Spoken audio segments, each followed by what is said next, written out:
Sebelum melanjutkan videonya, saya ucapkan terima kasih banyak bagi kalian yang sudah setia pada channel ini.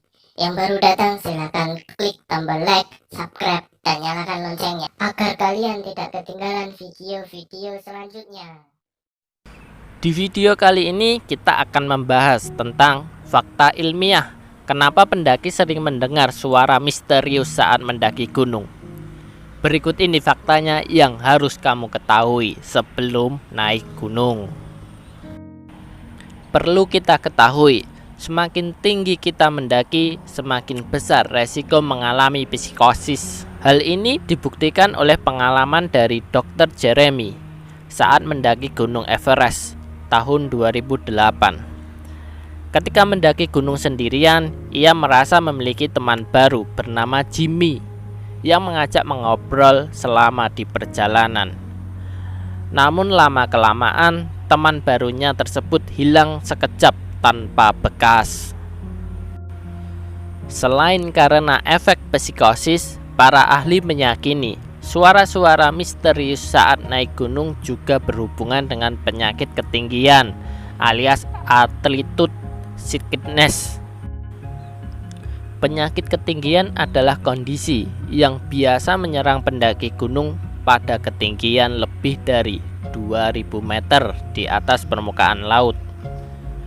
Hal tersebut umumnya terjadi ketika tubuh tidak mendapatkan cukup oksigen sehingga menyebabkan pusing, mual, dan gangguan keseimbangan.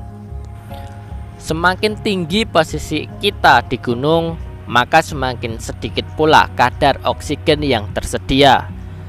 Ketika tubuh kekurangan oksigen, aliran darah menuju otak menjadi berkurang dan membuat seseorang hilang fokus. Itulah sebabnya orang dapat mengalami halusinasi. Lantas, bagaimana cara mengatasi halusinasi saat mendaki gunung? Gejala psikosis atau penyakit ketinggian pada pendaki harus segera diatasi untuk mencegah resiko kecelakaan. Pasalnya, penyakit ini dapat menyebabkan seseorang berperilaku aneh dan melakukan hal-hal yang berbahaya.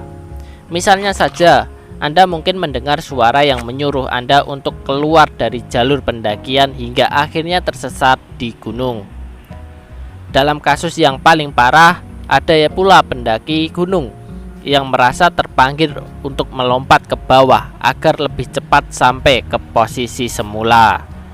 Nah, berbahaya sekali kan? Gejala halusinasi ini biasanya akan berkurang setelah para pendaki mulai turun gunung.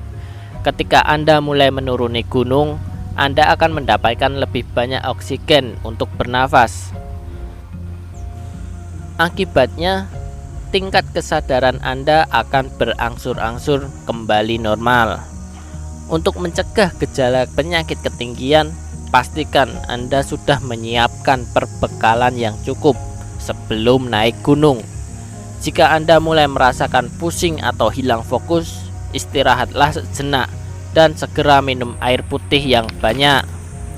Hal ini dapat membantu memenuhi kebutuhan oksigen dalam tubuh dan menurunkan resiko halusinasi sesaat yang mungkin terjadi.